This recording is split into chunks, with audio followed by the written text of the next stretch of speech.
Selam arkadaşlar. Ben pürmüz aldım. Onu da bir tanıtmak istiyorum. Yani pürmüzün tanıtılacak aslında çok bir şey yok ama yine de fikir vermesi açısından.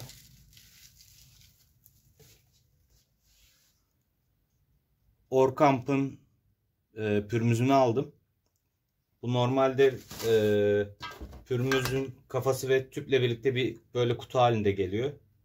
Ama satıcı bana bu şekilde yollamış. Ben 3 yedek ve bir tane de set olmak üzere 4 tüplü bir set aldım.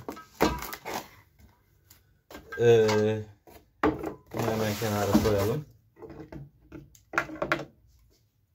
Bir tane bu şekilde tüpün kafası var. Bunu çıkarıyoruz. Ben de ilk defa takacağım. Sizinle birlikte görüyorum.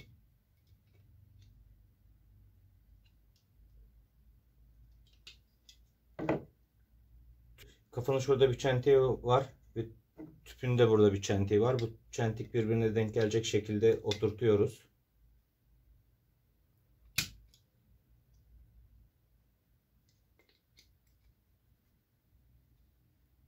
Evet, tamam. Çentiği buraya oturtuyoruz ve kafayı sağa doğru çeviriyoruz. Ya da tüpü sola doğru çeviriyoruz.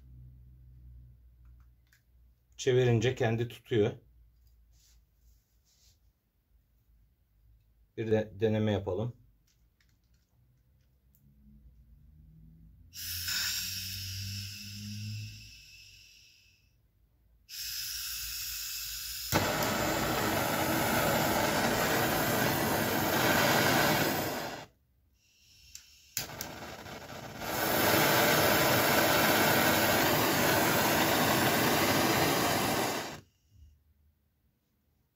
Arkadaşlar, ben bunu niçin aldım?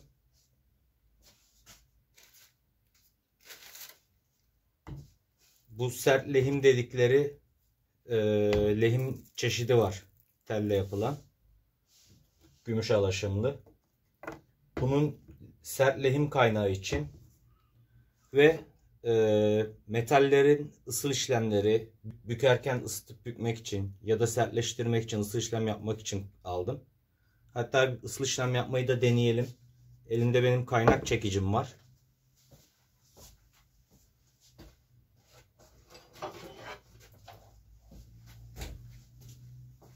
Elimde şöyle bir kaynak çekicim var. Yalnız çelik yumuşak olduğu için ucu çabuk bozuluyor. Buna ısıl işlem yapmayı deneyeceğim. Onu da deneyelim hemen. Şimdi ben bu uçları yeterince kızdırıp yağa daldıracağım. Bu pürmüzü alma amaçlarımdan biri buydu.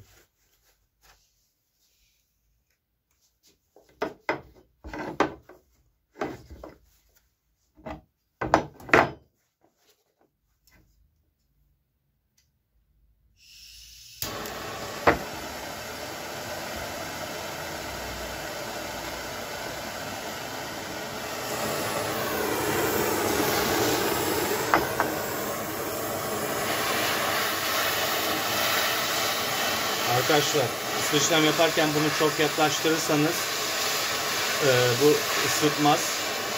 Bunun belli bir uzaklığı var. Ne çok uzaktan ne çok yakından. Tam bu alevin bitmeye yakın olduğu yere doğru tutmanız gerekiyor.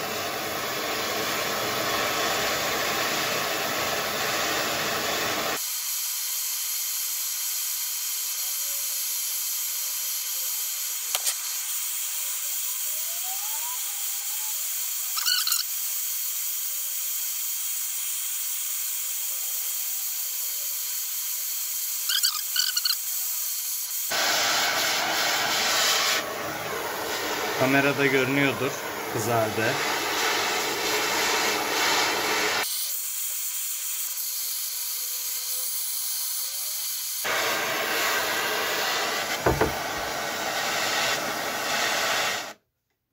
Evet, bence yeterli. Arkadaşlar, yağı daldırırken dikkatli olun. Patlama, sıçrama yapabilir. Mümkünse biraz uzaktan yapın.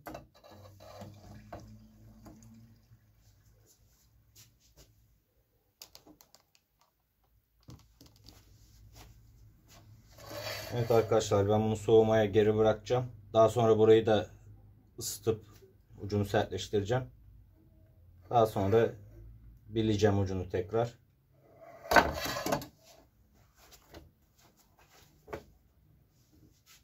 Yani ürün bu şekilde. Ben de ilk defa alıp kullandım.